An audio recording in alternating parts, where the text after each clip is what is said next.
plutôt une méthode qui est née de la scène et théâtre. Ce que je trouve bien par rapport à la méthode théâtre brut, c'est qu'au lieu d'apprendre le texte par cœur avant de faire la scène, on fait l'inverse. On va d'abord vivre la scène de l'intérieur pour après, le texte va venir au fur et à mesure. Et on va vraiment pouvoir avoir les enjeux, les émotions, les personnages. Et aussi en ajoutant tout ce qui est instruments, danse, musique ou autre encore contrainte entre guillemets, ça permet d'ouvrir les possibilités, d'avoir plus de façons de s'exprimer aussi. Tu dois absolument être dans un rythme différent de ceux avec qui tu joues. Donc chaque fois on doit avoir par exemple une allure différente, un rythme différent. Et tu dois aussi ne pas avoir la même intention, la même émotion que ceux avec qui tu joues. Donc ça t'oblige à tout le temps en fait être en mouvement et dans l'écoute en fait de ce que les autres donnent, et du coup tu reçois ça et ça fait de la matière pour réagir, et du coup ces contraintes là ça le rend vraiment dynamique et vivant pour travailler la scène quoi. Donc moi je trouve ça vraiment bien. C'est un travail à la fois sur le corps qui exprime les choses peut-être plus que le texte. On met d'abord le personnage, la situation, et le texte viendra après. Et c'est passionnant en fait comme travail. Je me fais des films. Je t'imagine. Là, de retrouver une équipe, quelqu'un comme Nixon Pitacage, d'abord qui a à plus de 100% l'esprit de troupe, qui, à mon avis, de nos jours, s'est beaucoup perdu. Donc ça, c'est déjà génial, ça se ressent. Et dans la restitution, après un stage, c'est très enrichissant. Il y a aussi des gens comme Nixon qui travaillent ce théâtre brut, ce théâtre, j'allais dire vrai, simple, sans fioriture, sans chercher à plaire. On est sincère, on rentre dans un personnage. Peut-être qu'un moment après, on sort pour rentrer dans un autre personnage, mais c'est ça. Et on a l'autorisation en tant que comédien de le faire. Et ça, c'est énorme. Les metteurs en scène ne donnent pas cette possibilité. Et comme je partage cette manière de faire, je suis ravie.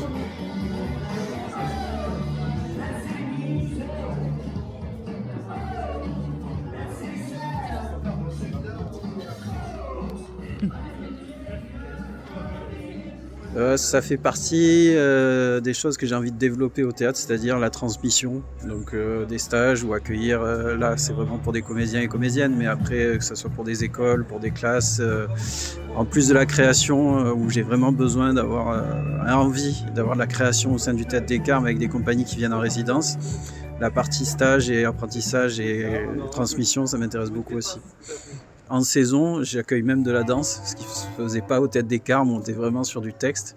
Donc je suis quand même assez ouvert en saison, voilà, à développer et aller découvrir d'autres univers dans lesquels je ne programme pas forcément pendant le festival, on va dire. On prend rarement conscience de l'importance de la musique, sauf quand d'un coup on s'aperçoit que c'est quelque chose qui traverse toutes les émotions humaines depuis la nuit des temps. Et puis, du coup, si on en prend conscience dans le cadre du jeu scénique, et ben, du coup, ça peut être effectivement une arme pour émouvoir, pour toucher les gens qui sont dans le public. Ma présence ici est un peu une confluence de plein de choses. C'est-à-dire que j'ai beaucoup travaillé au Théâtre des Carmes, oui, avec André Benedetto, et avec lequel j'ai vraiment apprécié, bossé et puis expérimenté tout ça. Et puis j'ai rencontré Nixon qui m'a dit « Viens, je te montre, on est en sortie de stage d'ailleurs, c'était une sortie de stage, viens voir un peu ce qu'on fait. » Et j'ai vraiment trouvé ça fort. Et moi, avant ça, j'ai fait un truc qui m'est un peu tombé dessus. Pôle emploi, pour être trivial, m'a proposé une formation en vidéo 360 degrés. D'où cet outil, ce nouvel outil. Et donc j'en ai parlé à Nixon, évidemment. Puis 2 mois après, il m'appelle, il me dit « Écoute, est-ce que ça t'intéresse ? J'organise un stage et tu te glisses là-dedans et tu vois ce que tu peux faire. » Et ça, évidemment, c'est trop bien. Moi, j'ai trop envie de jouer avec des comédiens. C'est absolument le but ultime de cet outil. Là, mon but, c'est comment, avec cet outil, on arrive à faire des choses, à articuler, comment j'arrive à la poser, et pour que chacun, justement, fasse le parcours vers cette caméra. C'est l'immersion dans la scène, sur le plateau, avec les comédiens.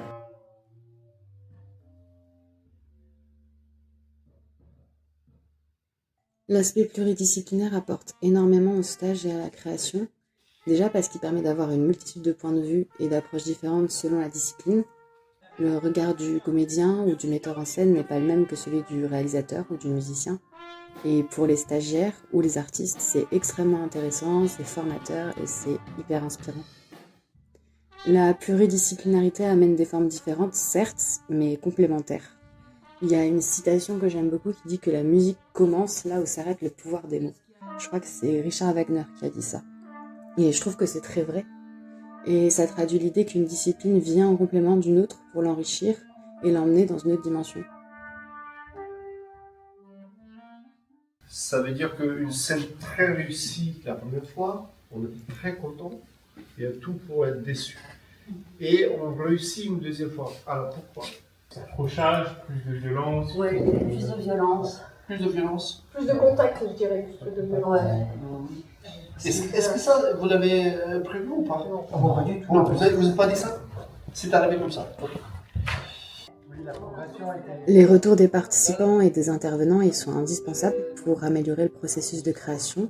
Alors pourquoi? Déjà parce que dans la vie en général, on va plus loin en équipe que tout seul. Ça, je l'expérimente au quotidien dans le travail avec la compagnie Libre d'Esprit, donc je peux le confirmer. Les retours, ils nourrissent la réflexion et l'imagination. Ils nous poussent à aller plus loin dans la recherche et l'expérimentation. Et puis, chaque personne qui fait un retour a une sensibilité, une vision et des points de vue différents selon son expérience et sa personnalité.